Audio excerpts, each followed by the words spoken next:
विवेकानंद जी से संन्यास लिया था, पर मां से उन्होंने मंत्र दीक्षा ली थी। वे पहली बार वराहनगर मठ से परिचित हुए 1892 ईस्वी में।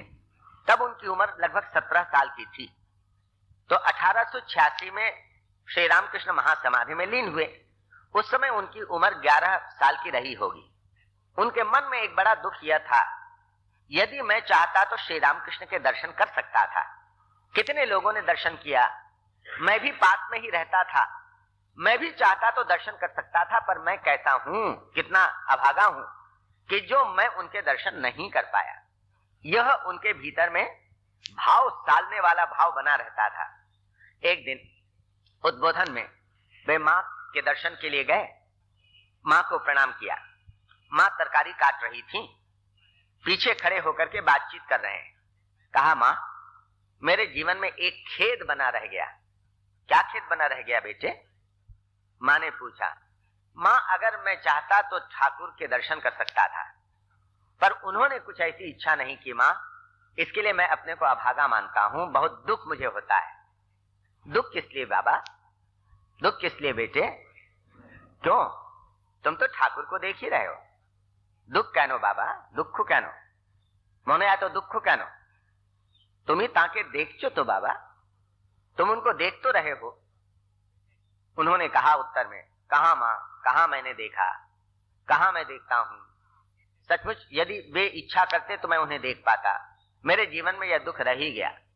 फिर मां ने कहा, क्यों बेटे, तुम उन्हें देख तो रहे हो बेटे, फिर दुख क्यों है? फिर भी वे समझ नहीं पाए। तीसरी बार जब उन्होंने कहा तो मां ने पलट करके देखा विरजानंद जी की ओर और कहा, कहनो बाबा, तुम ही ताके देखचो तो बाबा। क्यों बेटे, तुम उनको देख तो रहे हो बेटे, फिर दुख क्यों है? एकदम मानो प्रकाशित हो गया भीतर, अंतर। मानो मां जो कह रही हैं, दुख प्रकट कर रहे हैं विरजानंद जी कि मैंने श्री रामकृष्ण को नहीं देखा। और मां तीसरी बार कह रही, क्यों बेटे, तुम उन्हें देख तो रहे हो। माने यह जो देख रहे हो, मुझे जो देखना है वह श्री रामकृष्ण का ही देखना है। तुम मुझे देखते हो तो श्री रामकृष्ण को ही देखते हो। यह जो विलक्षण भाव है दोनों की अभिन्नता का, इसको मां बीच बीच में प्रकट कर दिया करती और विलक्षण थी। वे तो कहती थी, देखो देखो बेटे, मैं भी तो ठाकुर के साथ साथ चले जाना चाहती थी। ठाकुर चले गए, मुझे भी अच्छा नहीं लगता था, मैं भी रोती थी, कलपती थी। मेरी भी इच्छा होती थी कि बस मेरी भी मृत्यु हो जाए तो ठीक, मैं भी चली जाना चाहती थी। पर बेटा ठाकुर ने मुझे रोक दिया। किसी ने पूछा, मां किस लिए रोक दिया, क्या बात है? तो कहा, बेटे ईश्वर का मातृभाव दिखाने के लिए ठाकुर मुझे छोड़ गए। यह वे कहा करती, ईश्वर का मातृभाव कैसा होता है यह दिखाने के लिए श्री रामकृष्ण मां शारदा को छोड़ जाते हैं। ईश्वर का मातृभाव, मातृभाव तो समझ में आता है। दुनिया में जितने भी प्रकार के प्रेम हो सकते हैं, उन समस्त प्रेमों में यह जो मातृ प्रेम है सबसे ऊंचा है। इसलिए ऊंचा है कि उसमें कोई स्वार्थ नहीं रहता। पति पत्नी के प्रेम में भी कहीं पर स्वार्थ छिपा रहता है। एक दूसरे से कहीं ना कहीं कोई आशा अपेक्षा बनी रहती है। पर मां के प्रेम में कोई आशा नहीं रहती। अपने पुत्र से, अपनी पुत्री से, कन्या से, अपनी संतान से जब मां प्यार करती है, कभी कोई ऐसी आशा नहीं रहती कि उससे कुछ मिलेगा। जैसे बेटे के लिए रात रात जाग करके सेवा करेगी, पर क्या कभी यह अपेक्षा रहती है कि जब मैं बूढ़ी हो जाऊंगी तो यह बेटा मेरी देखभाल करेगा? क्या इसलिए ऐसा मन में कोई भाव नहीं। इसीलिए कहा गया है कि दुनिया में जितने भी प्यार के रूप हैं, उन समस्त रूपों में सर्वश्रेष्ठ रूप है मां का प्यार। कहीं कोई स्वार्थ नहीं, स्वार्थ की कोई गंध ही नहीं। प्यार करती है अपने पुत्र को तो प्यारा पूरा हृदय दे करके, कहीं कोई स्वार्थ नहीं, कहीं कोई अपेक्षा नहीं, कहीं कोई प्रतिदान नहीं। यह मातृभाव है। और यहां मां कह रही है कि ठाकुर मुझे छोड़ गए बेटा, ईश्वर का मातृभाव दिखाने के लिए। अब ईश्वर का मातृभाव क्या होता है? मां का प्यार दुनिया में श्रेष्ठ प्यार, पर एक उसमें भी सीमा है। वह क्या है? उसे हम बायोलॉजिकल कहते हैं, वह सीमा जिसे हम जैविक सीमा कहते हैं। वह क्या है? मां जिस प्रकार अपने बेटे से प्यार करती है, वैसा प्यार दूसरे के बेटे से नहीं कर पाती। यह उसकी जैविक सीमा है, जिसको वह कभी लांघ नहीं पाती है, कितनी भी चेष्टा करे, पर जैसा प्यार अपने पुत्र को देती है वैसा दूसरे को दे नहीं पाती। तो ईश्वर का मातृभाव का मतलब जहां इस जैविक सीमा को भी कोई पार कर ले, कहीं कोई इस प्रकार की बाधा ही ना हो, तो हम देखते हैं मां में यह ईश्वर का मातृभाव पूरी तरह से उतरा था। वे तो कहती थी मैं सबकी भी मां हूं, असत की भी मां हूं, पापी तापी जो भी हो सबकी में मां थी, सबको वे दीक्षा देती थी। श्री रामकृष्ण कैसे थे? ठोक पीट करके, उनकी अपनी भाषा में परख करके, बजा करके तब वे शिष्य बनाते थे। इन्हें गिने शिष्य थे श्री रामकृष्ण के, लेते ही नहीं थे। श्री रामकृष्ण के शिष्यगण कैसे थे? ब्रह्मानंद, विवेकानंद, शारदानंद, ये कैसे थे? ये भी बहुत परखने के बाद किसी को दीक्षा देते थे, नहीं लेते थे, किसी को शिष्य नहीं बनाते थे। पर मां के पास जो भी गया, जिसने भी मां कह करके पुकारा और कुछ मांगा, दीक्षा मिली। कोई विचार नहीं, किसी प्रकार में हिचक का बोध ही नहीं, मानो ठीक है, आया है, दीक्षा दूंगी। बहुत ही कम ऐसे प्रकरण होंगे जहां पर मां को हिचकिचाहट हुई हो, और 1 या 2 प्रकरण ऐसे होंगे जहां उन्होंने दीक्षा नहीं दी, बिल्कुल कह दिया कि नहीं, मैं नहीं दे सकती। इतना एक बार किसी को भेजा, वहां से शिवानंद महाराज ने दीक्षा के लिए, मां तो टालती रही, एकदम टालती रही, पर माने ही नहीं वे लोग।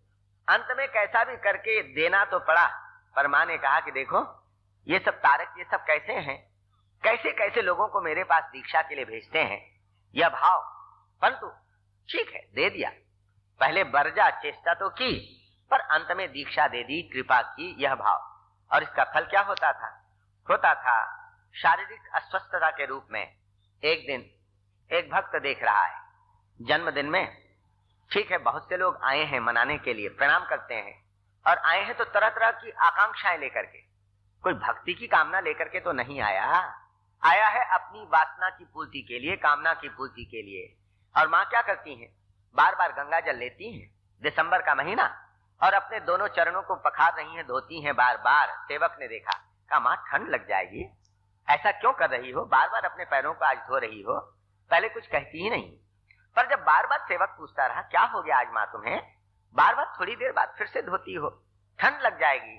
मां ने कहा देखो बेटा, कैसे कैसे सब लोग आते हैं, प्रणाम करते हैं, पैरों पर मेरे सिर रखते हैं, बेटा आज पैर मेरे जले जा रहे हैं, सह नहीं पा रही हूं, इतने सब लोग आकर के प्रणाम करते हैं, और इसीलिए बार बार मैं धोती हूं ठंडे पानी से, ताकि थोड़ी जलन कम हो। यह, और एकदम उनको ख्याल आ गया, ऐसा लगा यह बात अगर शरद तक चली गई, स्वामी शारदानंद जी जो नीचे रहते थे उद्बोधन में, जो अपने को मां का दरबान कहते थे, मैं मां का दरबान हूं, अगर वहां तक बात पहुंच गई तो वह भक्तों का आना ही बंद कर देगा। और इसीलिए तुरंत कहा देखो बेटा, पर शरद से नहीं कहना, नहीं तो वह भक्तों का आना ही बंद कर देगा। अद्भुत है, विलक्षण है।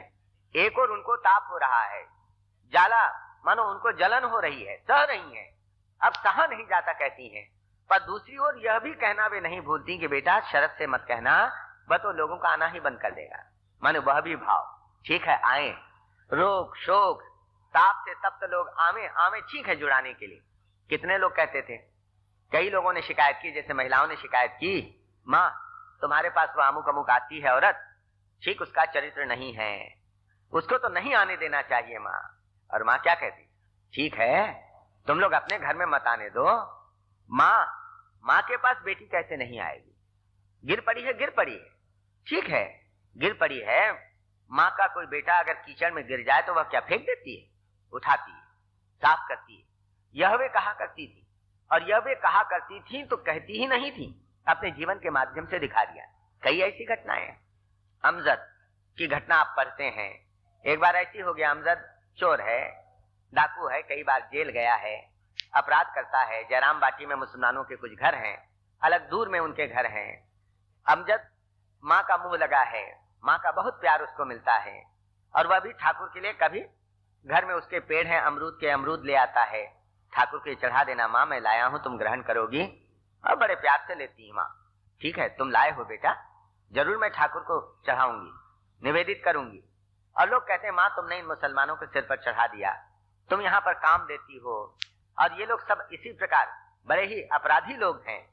माँ ने कहा देखो बेटा, सबके एक एक पेट है और पेट के भीतर में आग जल रही है और उस आग के लिए कुछ हवन चाहिए। तुम लोग तो कुछ काम देते नहीं हो और काम नहीं देते हो तो फिर कमाएंगे क्या? कमाएंगे नहीं तो उस आग में झोंकेंगे क्या? और जब आग में झोंकने लायक कुछ मिलता नहीं तो चोरी करेगा आदमी। इसी प्रकार करेगा। तुम लोग काम दो, ठीक ढंग से बोलो, बोल करके तो देखो। मैं तो किसी को मना नहीं कर सकती, मेरा दरवाजा सबके लिए खुला है। अमजद काम कर रहा है, दोपहर का समय और वह भी जेठ का महीना, छप्पर सुधार रहा है। बहुत देर हो गई, माँ ने पुकारा, अमजद आओ बेटे, थोड़ा सब खा लो और फिर उसके बाद काम करना। अमजद ने भी कहा माँ बस हाथ का काम खत्म करके नीचे उतरा, फिर भी नहीं उतरा। एक सेवक ने कहा कैसे हो तुम? माँ बार बार तुमको बुला रही हैं, तुम उतर नहीं रहे हो। माँ तुम्हारे बिना अभी भी बिना खाए बैठी हैं। मेरे बिना? अमजद को विश्वास नहीं हुआ, एकदम से उतरा, आया माँ के पास, शिकायत के स्वर में बोला, माँ मैंने सुना तुम मेरे बिना खाए बिना बैठी हो अभी तक, इससे क्या हुआ कि मैंने नहीं खाया है? माँ ने मुस्कुराते हुए हंसते हुए कहा, घर में देखो, अगर बेटा न खाए तो क्या माँ खा लेती? चलो हाथ धो लो, बैठो खाने के लिए। कितने सहज भाव से, मैंने अपने प्यार को कितने कम शब्दों में कहा कि घर में अगर एक बेटा बिना खाए बैठा हो तो माँ क्या खा लेती है? और यह बेटा अमजद डाकू, चोर, जेल की सजा खाने वाला कितनी बार, यह जिसको हम अपराधी कहें वह। ठीक है बैठा। बिठाया गया आंगन में, परोस रही है नलिनी भतीजी माँ की। अब दूर से परोसती, भात भी लिया और ऐसे दूर से पत्तल में, और दूर से जैसे दाल है तो दूर से ऐसे डाले। अब माँ ने देखा यह ऐसा फेंक फेंक करके परोसने से कोई खाता है ठीक ढंग से? कहा डांट करके, परोसना नहीं आता है, फेंक फेंक करके इस प्रकार परोसने किसी का पेट भरता है? स्वयं आ गए, ला मैं परोस देती। पास में बैठ गई, थोड़ा सा भात दिया, कहा बेटा इसको तुम इसके साथ खाओ, तरकारी के साथ खाओ, शाक के साथ खाओ, और अच्छा लगा चटनी ले लो। मैंने कितना पूछ पूछ करके, कभी किसी ने अमजद से नहीं पूछा होगा, उसकी स्वयं की माँ ने भी नहीं। आज तृप्ति पूर्वक उसने भोजन किया, कभी नहीं ऐसा भोजन किया था। माँ खिलाती रही और जब पूरी तरह से पेट भर गया, कहा माँ बस अब तो नहीं खा सकता। वह अपनी पत्तल उठाने लगा, माँ ने कहा रहने दो, उसके लिए कोई है। कौन थी? अमजद गया, स्वयं जूठी पत्तल उठा करके साफ करती हैं और जो जगह वहां पर उसको साफ करती हैं, गोबर का जल देती हैं। जब देखा भतीजी नलिनी ने, एकदम जोरों से चिल्ला उठी, ओ बुआ तुम्हारी जात गई। अब समझिए उस समय की बात। माँ ने जो उत्तर दिया उस उत्तर को ही देखना है। चुप रह, जैसे शरत मेरा बेटा वैसे ही अमजद मेरा बेटा। शरत माने स्वामी शारदानंद, श्री रामकृष्ण के अंतरंग सन्यासी शिष्य, इतने गुणी, रामकृष्ण संघ के महासचिव, ये शरत। और यह अमजद डाकू, लुटेरा, जेल की हवा खाने वाला। जैसे शरत मेरा बेटा वैसे ही अमजद मेरा बेटा। यह विलक्षण, इसको कहते हैं ईश्वर का मातृभाव। यह मातृभाव उनके जीवन में हरदम दिखाई देता रहा। इसी को दिखाने के लिए वे आई थी और यही दिखाने के लिए कि ईश्वर का प्रेम क्या होता है। श्री रामकृष्ण जब थे दक्षिणेश्वर में, एक दिन की घटना, माँ ले जाती थी, उनका भोजन खिलाती थी। दोपहर को थाली तैयार किया जा रही है, नौबत खाने से श्री रामकृष्ण देव के कमरे में कितनी दूरी है? मुश्किल से वह जो दूरी है कितनी होगी? 40 फुट भी नहीं है वह दूरी। इतने में एक औरत आई, उस महिला ने कहा माँ मुझे थाली दे दो, मैं ठाकुर के कमरे में रखाती हूँ। थाली दे दी, रख करके आ गई। माँ फिर गई और उसके बाद सब सजा करके श्री रामकृष्ण से कहा आओ भोजन कर लो, पर मुंह फुलाए बैठे हैं, आते ही नहीं है, देखते ही नहीं है। माँ ने देखा, फिर कहा आज क्या हो गया तुमको, मुंह फुलाए बैठे हो, कोई दोष हो गया, अपराध हो गया, आओ खा लो, देखो सब ठंडा हो रहा है। श्री रामकृष्ण ने कहा जानती हो वह औरत कैसी है जिसके हाथ में तुमने थाली दी? मैंने कहा जानती हूं। जब जानती हो कि वह दुष्चरित्रा है, पतिता है, भ्रष्टा है, और मैं ऐसे लोगों का स्पर्श सह नहीं पाता हूं, फिर भी तुमने थाली उसके हाथ में दे दी। मैं तो देख नहीं पा रहा हूं भोजन की तरफ, तुम तो खाने की बात कहती हो। इतना अशुद्ध हो गया है, मैं नहीं खा सकता। बहुत पुचकारा छोटे से बच्चे के समान, आओ आओ खा लो, आज तो खा लो। फिर उठे। श्री रामकृष्ण ने कहा अच्छा ठीक है, तुम वचन दो, अब से कभी ऐसा नहीं करोगे। माँ ने हाथ जोड़ लिया और हाथ जोड़ करके कहा देखो ठाकुर, ऐसा वचन मैं नहीं दे सकती। यदि मेरी कोई संतान मुझे माँ कह करके पुकारे और मुझसे कुछ मांगे तो मेरे लिए कुछ भी अदेय नहीं होगा। यह विलक्षण बात है कि मुझे कोई माँ कह करके पुकारे और मुझसे कुछ मांगे तो वह मेरे लिए अदेय नहीं होगा। यह तो सामान्य सी चीज है कि उसने कहा माँ थाली दे दो मैं रखाती। विलक्षणता कहाँ है? कोई यदि माँ कह करके पुकारे और मुझसे कुछ मांगे तो अदेय नहीं होगा, सब कुछ वे दे डाले माँ कह करके पुकारने से। यह उनका तात्पर्य। तो यह जो ईश्वर का मातृभाव जिसको हम बता रहे थे उसको दिखाने के लिए माँ आती हैं अपने जीवन की क्रियाओं के माध्यम से। वही उद्बोधन, वही उनका रहने का कमरा, ऊपर सीढ़ी से आप जाएं तो जहां पर आजकल लोग बैठते हैं जिसको हम कहेंगे बरामदा नुमा है, वह कमरा समीर का जिसको कहेंगे जहां प्रार्थना घर। माँ पहले जहां रहती थी वहां मंदिर है, अंदर में माँ काम कर रही। तो यहाँ पर सीढ़ी से चढ़ करके एक युवती है 20-22 साल की, सुबह रही है माँ अंदर कमरे में। सुना माँ ने कोई सिसक रही है। कौन है बेटी? कौन है? क्या दुख आ गया बेटी? आ जाओ, अंदर आ जाओ।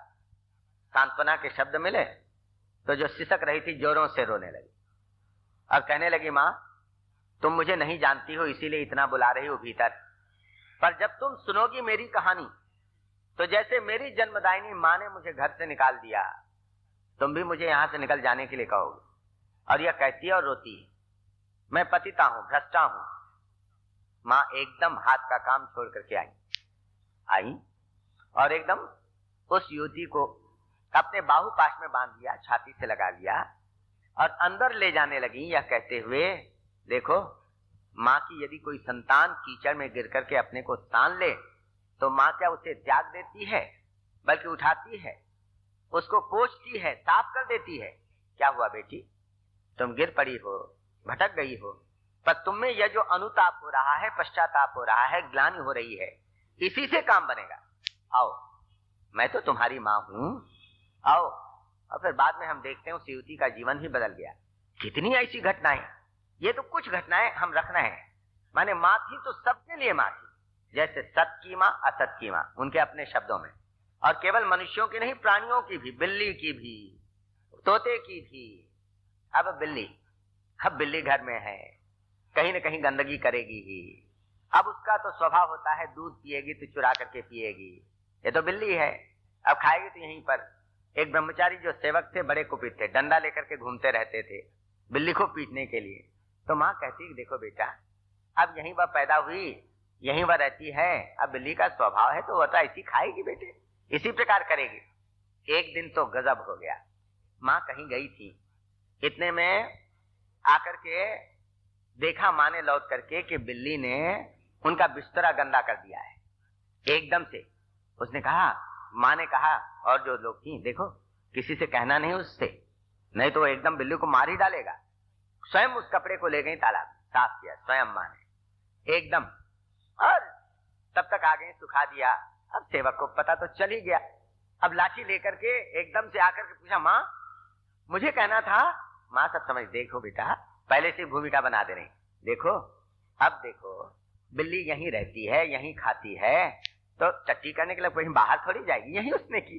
अब क्या हो गया, बिल्ली ही तो है, ठीक है कि उसने, मैंने साफ कर दी, कुछ नहीं हुआ। बेटा मारना नहीं उसको, यह बता दिया, भूमिका बांधी, बता दी। विलक्षण ये जीवन कहाँ मिलता है, ऐसा प्यार कहाँ मिलता है संसार में, जहां लोग तनाव से ग्रस्त रहते हैं केवल अपनी समस्या में खुद, जहां पर ऐसा प्यार, कहीं ऐसा प्यार हम देखते हैं। एक कहानी, एक पारसी युवक बार बार आता है, उसने सुन रखा है, बहुत दुर्दिन देखे हैं, जीवन में कष्ट बहुत है, माँ की तबीयत ठीक नहीं है। वह आता है वहीं पर उद्बोधन में बैठता है, ऊपर जाने के लिए कोई मंजूरी नहीं मिलती, रोक दिया गया है, माँ की तबीयत ठीक नहीं, किसी को ऊपर भेजा नहीं जाता है दर्शन के लिए। फिर एक दिन मालूम नहीं कैसे कोई बातचीत चल रही थी या क्या हुआ, माँ ने सेवक से पूछा देख तो बेटा कोई नीचे आया है क्या। सेवक ने कहा हाँ माँ आया है। कौन है। एक पारसी युवक आया है। क्या चाहता है। कई दिनों से आ रहा है माँ, तुमसे मिलना चाहता है, दर्शन करना चाहता है, तो आने क्यों नहीं दिया। नहीं, शरत महाराज ने कहा तुम्हारी तबीयत ठीक नहीं है, डॉक्टर ने मना किया। ना ना बुला। ठीक है आया, बातचीत हुई, माँ ने कृपा की। उसी अस्वस्थता में माँ ने दीक्षा दी पारसी युवक को। पारसी युवक भी प्रफुल्लित होकर के चला गया। घटना कब मालूम पड़ी? कई साल बाद, जब रामकृष्ण मठ बंबई के साधुओं को बुलवाया, एक संदेश आया सोहराब मोदी से कि वे अस्वस्थ हैं, आप लोगों को बुला रहे हैं। साधुओं को बड़ा विचित्र सा लगा, हम लोगों को क्या बात। और जब वे गए तब बातें मालूम पड़ी कि वह पारसी लड़का था जिसे माँ ने दीक्षा दी। उन दिनों में सोहराब मोदी कितनी बार गए माँ के पास। माँ का वह जो कृपा से भरा हुआ मुखमंडल, वह उनकी आंखों के सामने। जब वे गए, देखा माँ का चित्र, तब सोहराब मोदी ने स्वयं ही कहा, तो कितने लोगों को माँ ने दीक्षा दी, किन पर कृपा की, कोई अंत तो नहीं है। तो यह माँ का अद्भुत स्वरूप, एक संघ जननी के रूप में, और श्री रामकृष्ण के लीला कार्य में किस प्रकार से सहायता करने के लिए, यह विलक्षण बात। एक घटना जिसको मैं बारंबार दोहराता हूं, उसी घटना को कह करके आज की चर्चा का हम लोग समापन करें।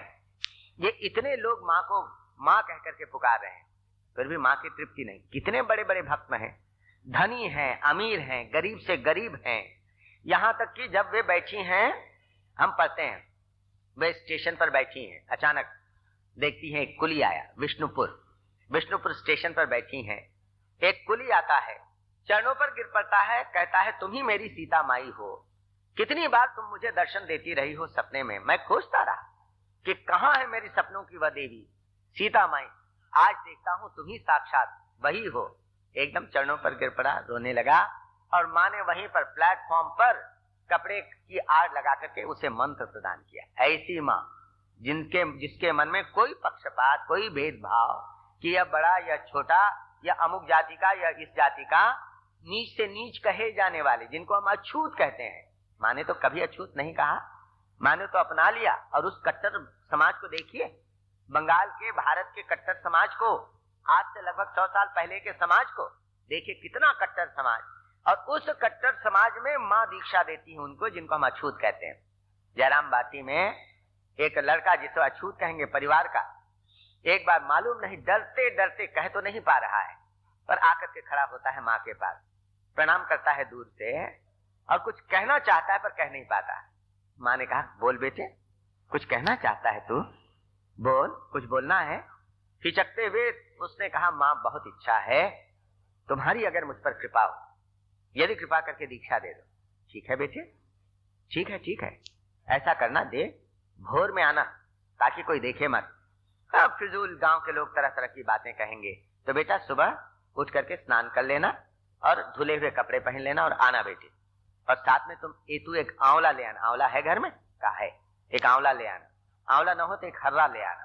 ठीक है, लड़का ले आया और माँ ने दीक्षा दी सुबह, और गुरु दक्षिणा के रूप में वह आंवला रख लिया, वह हर्रा रख लिया। यह विलक्षण सर, यह विलक्षणता कितनी बार।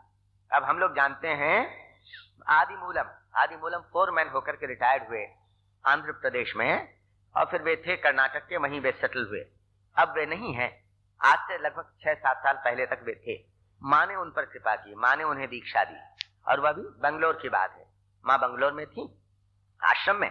आप में से जिन्होंने बंगलोर का आश्रम देखा होगा, सदर फाटक है, और सामने ही थोड़ी दूर जाने पर मंदिर है।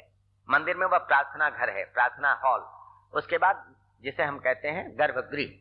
तो प्रार्थना जो हॉल है, प्रार्थना कक्ष, वहां बाएं में एक दरवाजा है, दरवाजे की ओर एक कमरा है, वहां उसमें माँ रहती थी वहां पर। तो माँ देखती हैं, उस वहां जो खिड़की थी सड़क की तरफ खुलती थी, देखती थी एक लड़का 15-16 साल का, कंधे से झोला झुलाए हुए खड़ा है दरवाजे के पास।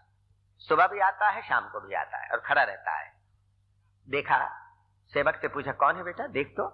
बहुत देर तक खड़ा खड़ा देखता रहता है, कौन है वह? लड़के ने कहा, माँ वह एक अछूत बालक है, आना चाहता है तुम्हारे दर्शन करने के लिए, पर यहाँ तो जानती हो बड़े बड़े सब लोग आते हैं, तो वे पसंद नहीं करते हैं कि कोई अछूत यहाँ आए। अछूत? मैंने कहा, क्या अछूत? उसको बुलाओ, और कोई आपत्ति करे तो कहना यह माँ का हुक्म है। क्या माँ का हुक्म? आना पड़ा। वह लड़का आदिमूलम नाम आया। अब मंदिर में से ही जाना है, माँ के कमरे में, प्रार्थना कक्ष में से भीतर गया। माँ ने बहुत स्नेह दिया, थोड़ी को छू करके चूमा लिया, दुभाषिए के माध्यम से प्रश्न पूछे, क्या नाम है, क्या करते हो, पढ़ता हूँ, किसमें पढ़ते हो, 10वीं में, कहाँ रहते हो, सब पूछा। फिर प्रसाद अपने हाथ से खिलाया जिसे हम अछूत कहते हैं, और फिर उसके बाद एक वात की दवा निकाली। माँ को वात की बीमारी थी, घुटनों में दर्द होता था, तो कहा ले तो बेटा तू मेरे घुटनों में जरा मल दे। आदि मूलम पहले ही दिन मलवाया दोनों घुटनों में। अभी कहा रोज तू जब स्कूल से वापस लौटेगा ना आना और मेरे घुटनों में दवा मल देना, और देख यहाँ आएगा बेटा थोड़े से साफ कपड़े, धुले कपड़े पहन करके आना। रोज आदि मूलम आ रहा है, घुटनों में वात की दवा लगा देता है। माँ रोज प्रसाद खिलाती है। एक दिन माँ ने दीक्षा भी दी, जब देखा इसकी इच्छा है दीक्षा लेने की, मंत्र लेने की, दीक्षा भी दी। और जब माँ जाने लगी तो उसके 2 दिन पहले भक्तों ने कहा माँ भंडारा हम लोग देना चाहते हैं, अगर आपकी अनुमति हो तो। माँ ने कहा ठीक है बेटे, पर मेरा बेटा आदि मूलम भी आएगा, तुम लोगों के साथ बैठेगा, यह शर्त है। शर्त माननी पड़ी। उस समाज में जहां पर छुआछूत का भाव इतना प्रबल, माँ वहां पर माने एक पत्तल रखवा देती है आदि मूलम के लिए, जहां उच्च कुलीन ब्राह्मण लोग सब बैठे हैं, बीच में आदि मूलम का पत्तल। और बस आदि मूलम आया और खाने बैठेंगे तो आदि मूलम से कहा कि बेटे तू भी सबको एक बार परोस दे। तो आदि मूलम से परोसवाया। विलक्षण बात है, आदि मूलम परोसे, एक हरिजन अछूत बालक परोसवा दिया। भले ही लोगों को अच्छा न लगा हो, भीतर से बाहर से कोई बोल नहीं सका। और फिर उसके बाद वहां पर बैठ करके फिर आदि मूलम ने भोजन किया, साथ में पंगत में बैठ करके। वहां के जो अध्यक्ष थे निर्मलानंद जी, तुलसी महाराज, उन्होंने घोषणा करते हुए कहा आज से भारत में अब छुआछूत नहीं रहेगी। माँ ने उसे तोड़ दिया है, यह भेदभाव निकाल दिया है माँ ने, यह छुआछूत निकल करके रहना ही चाहिए। स्वामी विवेकानंद कहते थे ना, छुआछूत के लिए कहते थे यह मानसिक रोग है। एक स्थान पर कहा यह सामाजिक कोड है, यह भाव भेदभाव। तो माँ ने प्रत्यक्ष उदाहरण के माध्यम से यह विलक्षणता है माँ। तो जो अंतिम घटना की बात कहता था, इतने बड़े बड़े उनके शिष्य, इतने भक्त, माँ कहकर के पुकारने वाले, एक लड़का 23-24 साल का अपनी माँ को खो बैठा जब वह 2-3 महीने का था। तो स्वाभाविक ही किसी स्त्री को उसने माँ के रूप में जाना ही नहीं, बहुत शर्म आता था, शर्मीला था, किसी को माँ कहकर के पुकारा नहीं था। एक नौकरी छोटी सी लगी थी, बहुत छोटी सी नौकरी, पर मालूम नहीं उसके कोई पुण्य उठे, आना जाना शुरू हुआ उद्बोधन में। स्वामी शारदानंद जी ने एक चिट्ठी लिख दी, तुम्हारी इच्छा है दीक्षा लेने की, जाओ, जयराम बाटी में माँ है। माँ के नाम से चिट्ठी लिख दी। लड़का शरत महाराज की, शारदानंद जी की चिट्ठी लेकर के आया। माँ ने चिट्ठी पढ़वाई। फिर उसके बाद रहता है लड़का आनंद से, माँ के पास रहा वह कुछ दिन, दीक्षा भी हो गई। आज वह विदा लेगा। माँ को प्रणाम किया। माँ को एक दुख है कि इस लड़के ने एक बार भी मुझे माँ कह करके नहीं पुकारा। अब बिना माँ कह करके पुकारे, कितना अभाव का बोझ। कितने लोग, सैकड़ों और हजारों लोग माँ माँ कह करके पुकार रहे हैं, पर इस लड़के ने नहीं पुकारा। बस यही दुख माँ का। लड़का चला, प्रणाम किया, अब चल रहा है। माँ क्या करे? अचानक उनको विचार सूझा। कहा सुनो तो बेटे। लड़का रुका। देखो तुम तो यहाँ से सीधे कलकत्ता ही जा रहे हो ना? उसने सिर हिला करके कहा जी हाँ। तो तुम जाकर के शरत से कहना कि माँ ने आपके लिए यह संदेशा भेजा है। उसने सिर हिला करके जी कह करके वह चलने लगा। रोका। अच्छा बोलो तो बेटे, तुम जाकर के शरत से क्या कहोगे? जी मैं कहूंगा आपने उनके लिए संदेशा भेजा है। माँ ने कहा नहीं बेटे, जाकर के शरत से कहना कि माँ ने आपके लिए यह संदेशा भेजा है। क्या बोलोगे? कहा कि मैं जाकर के उनसे कहूंगा आपने उनके लिए संदेशा भेजा है। माँ को समझ में ही नहीं आ रहा है लड़का कैसा है। तीसरी बार भी माँ ने कहा। जब तक उस लड़के ने यह नहीं कहा कि मैं जाकर के शरत महाराज से कहूंगा कि माँ ने आपके लिए संदेशा भेजा है, माँ को तृप्ति नहीं।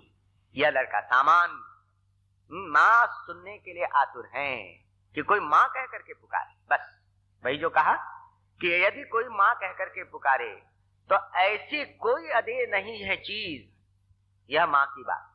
वे माँ का की पुकार सुनना चाहती, बस यही। कितनी बार उन्होंने कहा आमी तुम्हार माँ थाकते तुम्हार भय किसेर बाबा, मुझ तुम्हारी माँ के रहते तुम्हें भय किस बात का, तुम्हें चिंता किस बात की? सबसे कहा, जिसको भी चिंता हुई किसी महिला ने कहा तो उससे कहा, देखो माँ, आमी तो तुम्हार माँ रोई, तुम्हार भय किसे, तुम्हारी चिंता किसे, मैं तो तुम्हारी माँ हूं, तुम्हें किस बात की चिंता है, किस बात का डर है। तो यह जो कहा करती थी, सब समय ऐसा स्मरण रखना कि तुम्हारी एक है, तुम्हारी एक माँ है, बस यह रहने से ही हुआ। और यह पुकार भीतर से पुकार, तो ऐसी माँ है जो माँ की पुकार सुनना चाहती है। बस माँ अगर हम कहें हृदय से, कहने में ही फर्क है। कोई कह सकता है हम तो कहते हैं, तो हम कहते हैं कहने का फर्क है, हम ठीक ढंग से नहीं कहते हैं, जैसा कहना चाहिए वैसा नहीं कह पाते हैं, इसीलिए वह पुकार माँ तक जाती नहीं है। डाक देखी मौन दाकार मौतोन कैमन श्यामा थाकते पारे, जैसे पुकारा जाता है मन, उस प्रकार से तो पुकार, फिर देख कि माँ श्यामा कैसे रह सकती है बिना आए, तो वैसा तो पुकारता नहीं, केवल मन से कहता है, वो ऊपर से मुंह से कहता है, इससे नहीं होगा। हम लोग जो बुलाते हैं, कैसे बुलाते हैं, मन रहता है, नहीं रहता, मन के पीछे भाव, शब्दों के पीछे भाव नहीं होता, व्याकुलता नहीं होती। जब हम मंदिर में जाते हैं और कहते हैं प्रभु दर्शन देना, एक तो कहते ही नहीं दर्शन देना, मुंह से कभी नहीं निकलता, कभी निकलता होगा तो बड़े भाग्यवान है जो कहते हैं प्रभु दर्शन देना। हमें से 99% लोग कभी दर्शन नहीं मांगते।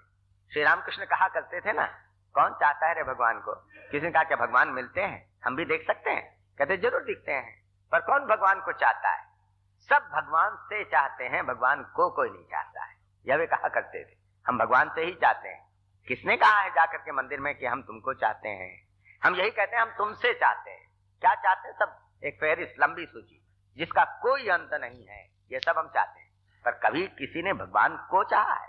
और ऐसे जो लोग भगवान को चाहते हैं वे भी क्या ठीक ढंग से पुकार पाते हैं, नहीं पुकार पाते हैं। मन इतना चंचल होता है, तनावों से ग्रस्त होता है, ईश्वर का विस्मरण होता है, ठीक ठीक स्मरण नहीं कर पाते हैं।